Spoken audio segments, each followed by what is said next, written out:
Well, at first we tried to hide it. We would never tell anybody outside because it would frighten customers away. Whether it affected the business, I don't think so. I don't think any had any much effect on the business at all in any way. It affected me. I saw things that I never ever expected to see in my life happening, and I am pretty skeptic about it all.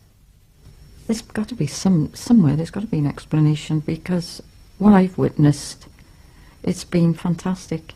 I know there are, horrible things do happen, but with us it was amazing. It was happy. It brought a lot of happiness into the shop. I believe in God, and if there's a God, there's a ghost. David Fontana is Professor of Psychology at Cardiff University. He's also a very prominent figure in paranormal research in this country. Indeed, he is the current president of the Society for Psychical Research. He has become personally involved in one of the most remarkable series of paranormal activities ever to have occurred in this country. So I was privileged in this sense, in fact, to see so many things over such a long period of time. And even when I took a colleague of mine along so that we had two people watching what was happening, she also was able to see a number of these phenomena.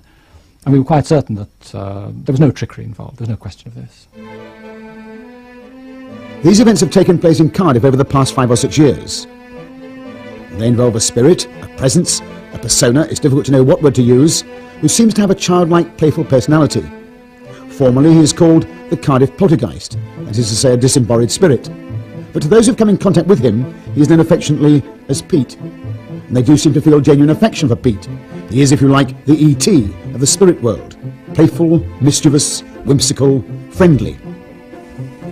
One day, I think it was Ian, was standing at the bench, and something hit him on the chest, if I remember right, and dropped onto the floor. He picked it up, and he just threw it back into one of the corners of the room. And immediately, a missile of some sort, I think it was the same thing, came straight back at him and hit the wall behind his head. So he looked at me and I looked at him, and he picked up another missile and he just threw it back again. And instantly, back it came again. And this became a regular, he played with it then for 10 minutes, 15 minutes, but this became a regular item. And many people threw stones into that corner, or nuts and bolts. And 9 times out of 10, they had something back. And John said to me, he said, "Oh, well, you let me know if you see anything odd or, strange." So I said, right. Well, the next thing, as he said that, I heard ping, ping, and John looked at me, he said, "That's the start of it." So I said, "Well, what is it?" He said, "Well, believe it or not," he said, "it's stones." I said, "Well, where's it coming from?" He said, "Well, come into the workshop," and he said, "I'll show you." I went into the workshop, and he pointed at a certain part of the workshop, and it was up in the corner. He said, pick up a stone and throw it. Well, I picked up the stone, and as I threw it, someone came hurling straight back at me. I couldn't believe what I was seeing. He said, "What did I say?" So he said, "Look on the wall." So I looked on the wall, and John had on a rack all these different sized spanners. He said, "Look at the spanners." One spanner was swinging back and forth, then the other would swing back and forth. And then before I realised, the whole lot was swinging back and forth. So I started laughing. I said, "John," I said, "we've got something strange in this place." He said, "I know." He said, "That's what I've been telling you." But he said, for a long time, he said, it happened in the other building, but he said, "I thought it was the boys fooling around." There was an office upstairs above us, and one day a paper clip landed on the bench. So Richard picked it up and he said, "That's a bit mean, Pete. Have you got any more?" With that, a whole box of paper clips landed on the fire. Bang. Never bounced or anything, just bang. So we just look at one another, and then Richard says, "What about some paper to go with it?" And down behind us floats a sheet of paper. When we look at it, it's a stationery order. So I went and saw the chap upstairs, and I said, "Is this yours?" He said, "That's my stationery order. I made it out this morning." And I said, "Are these your box of clips?" Well, he said, "They're the same ones we use." So where they came from or how they got from his office to my workshop, I don't know. There are countless stories of Pete playing games like that, with anything lying around. He is obsessed with stones. Every day, and this went on for 5 years, almost every day, at one period of time you could ask for money. "Just give us money, Pete." And pennies, 2-pence pieces, 5-pence pieces, and pound coins on occasions used to come. Never 50 pence, I don't know why. mainly pennies and 2 pennies. And in 1 hour, I collected 68 pence in an hour, just saying, send me some more money, send me some more money. And it would appear from nowhere, just dropping all around you, different parts of the workshop. Now, we've been here 2 years, and on average, we're getting about £5 a month in pound coins. That's an average, mind. Sometimes it can be more, sometimes it can be less. Now, the last time that we ever had anything was yesterday. I remember once I was drinking a cup of tea after washing the dishes, and I'm looking out the window, and there's a pound coin in my cup. Flop. And the noise on the cup, my wife said, "What's that?" I said, "Oh, we're rich again." Once Fred started getting this money, money was being planted on his windscreen and he was finding money, we all felt, why should Fred be the only one that gets the money? We only get pennies and Fred gets fivers, sort of thing. And so we found that whatever journey we took, there was a bookmaker just round the corner, and from time to time people would pop round there and perhaps have a bet. And there was a television in the canteen where they could watch the race, And we would walk round to the bookies and perhaps catch up with Fred and talk to him on the way back. And we were all looking on the floor as we went around, and not finding anything at all. And then suddenly on the way back, Fred would say, "Oh, look at that!" There'd be a fiver laying up against the wall. And we all, why is it Fred? We just looked there and there was nothing there. And then Fred looks there and there it is. Pete, it seems, even liked to play with children's toys, sometimes with destructive results. We were talking to one of our customers, and the next day she brought in a Rubik Cube and some other toys. One of the items actually was an Action Man. And the next day we put him on she said, "Let him play with these." So we put him on a shelf for him to play with. And the next day we came in, and the Action Man, the head was ripped off and it was all in pieces on the floor. The Rubik Cube. It used to love the Rubik Cube. You never actually saw it happen, but we'd put it up in the corner, and one of the reps would be there, and we'd say, "Right, now we'll have a go at the Rubik Cube, see if we could do it ourselves first." And not one of us could do it. So then we had a code, B for blue and so forth, And then we'd be in the coffee room having a cup of coffee, and we'd mess it all up. And within seconds, somebody would look, and it would be all done. Amazing, absolutely amazing. And we then decided to write down the sequence of the 9 facing squares, B for blue, O for orange, R for red, G for green, that sort of thing, and write down the sequence. And because there was a sort of pile of lawnmowers that were sort of stretched out across, that anyone would physically have to climb over to get to this Rubik Cube, it would take someone quite a time to do it. But every time we changed this sequence, it would always finish up with blue, orange, yellow across the top, which we interpreted as B-O-Y, boy. But what is quite remarkable are the kinds of expression that people use who have had encounters with Pete. There is profound affection, even love. It's almost as if he's become a household pet. I used to write to it, and I used to ask, we named it Pete. Why? I don't know, it just Pete came to our heads, So I used to write to it every day. I used to write on a bit of paper, ask its name. Is it John? Is it, Alan, and so forth? And I would leave it till the following morning. When I'd come in, there'd be no written right across the page. I even asked it to do my football coupon one week. And there were all these big crosses all the way down. Couldn't send it because it was like a child, I remember once I was doing the washing up. I do the washing up in my house, believe it or not. My wife does the polishing, the ironing. I do the washing up. And I'm washing the dishes and looking out through the front window, which looks down the street. I come to the last plate, as you might say. Wash that, and my hands are soaking wet. And splash, there's an orange. Come from nowhere, straight into the bowl of water, and covered from head to foot in soap suds. Now, we cannot have an orange in our house. Pete, as we call him, doesn't like oranges. You have tangerines, apples, pears, bananas, anything. But an orange, no. A disembodied spirit, a poltergeist that people love, is pretty weird. But what has to be weirdest of all is that this disembodied spirit appears to have intelligence. It can learn and adapt to changes in its environment. Another feature of this case was that the poltergeist, for want of a better term, appeared to be intelligent and to actually respond to requests for various different objects. In fact, John said that sometimes it could find things like spanners and screwdrivers quicker than he could in the workshop. He would ask for them and just clatter on the workbench beside him. One particular day I thought, we'll see how intelligent it is, and I picked up a stone and threw it into the corner, and I did get one straight back. Then I tried another stone, and I pretended to throw the stone, and I didn't throw it, and it came back. But the next time I did again, pretended to throw it, and it never threw. So it learned from that slight little test that it did learn from what was going on there. Over the years that we were there, playing, as I say playing, because we used to play with it, you know, we used to say, Pete throws a pound, a coin, whatever. And we found that he was very intelligent. You know, if you wanted a plug, you know, we would say a plug, electric plug, that you plug an iron in or something like that. He'd throw you a spark plug. In other words, he would associate a plug as being a spark plug. And it was amazing. He'd throw you anything you asked for, really. We must make a note of this. He'd throw you a pen. Silly things, you know, or stop messing about, Pete, we got to get this together, and he'd throw you a staple.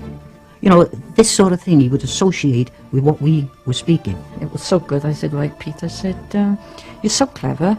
I said, there's one thing you can't do or get from me. I said, and that's a Rolls Royce.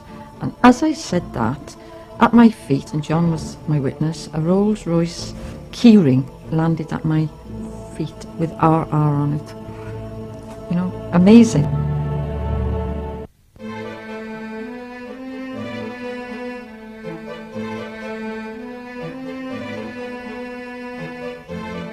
Pete, the playful poltergeist, first made his presence felt in, of all places, a lawnmower repair shop in a shed in Cardiff.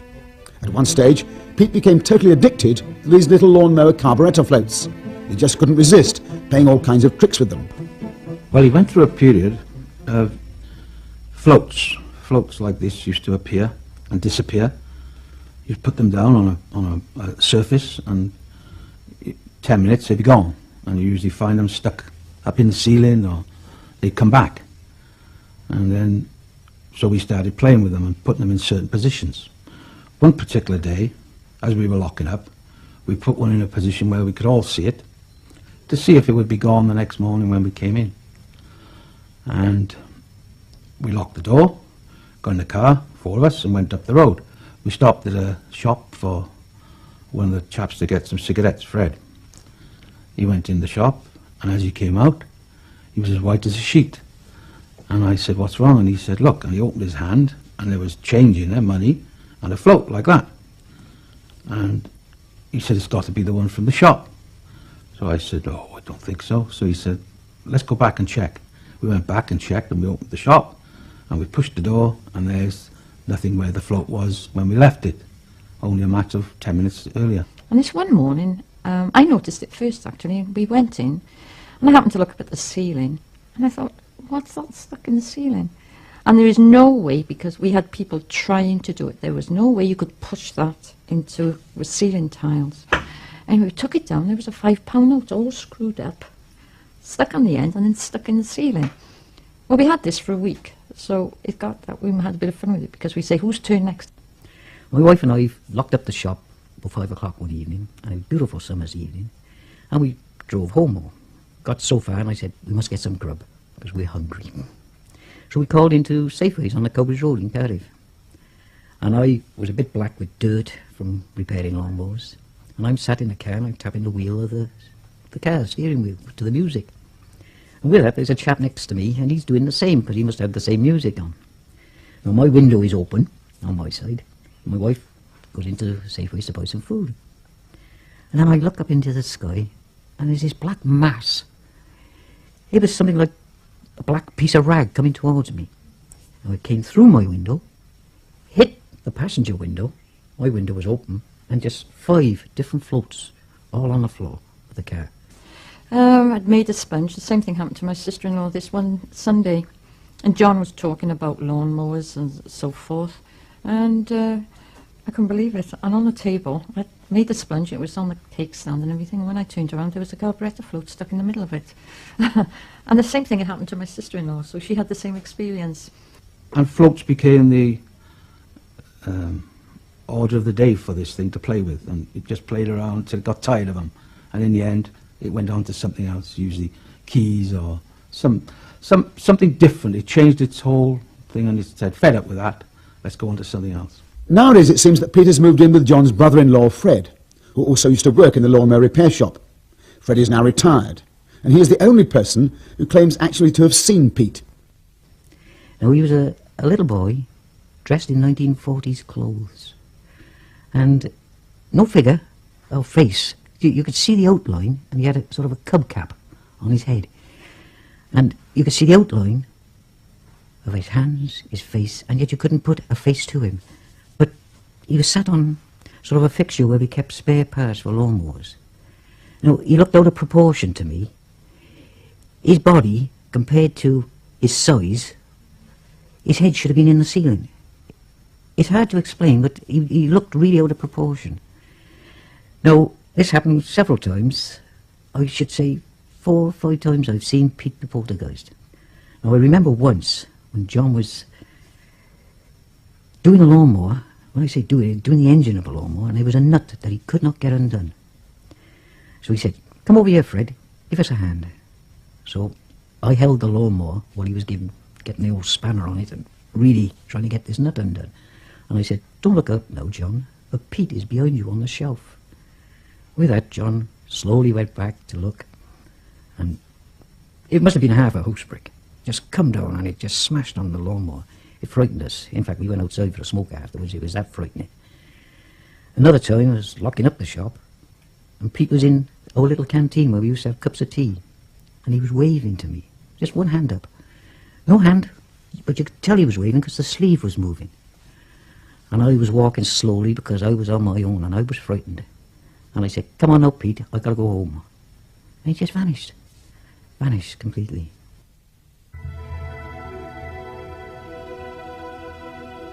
As we have seen, this story totally defies rational explanation. It leaves us with some stark choices.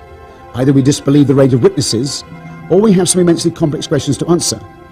Science doesn't have a great deal to say to help us. Science is very powerful, very accurate, very precise within its own areas of definition. But there are mysteries in the world still. There are things we don't understand, and the good scientist keeps an open mind on these, explores them, and then tries to draw some kind of conclusions from them. Science, in a sense, has been found wanting, although I have to say that, in a sense, most scientists have not even considered whether paranormal phenomena exist or not. They have simply assumed it doesn't. And their opinions, in fact, are worthless. They have not studied the subject.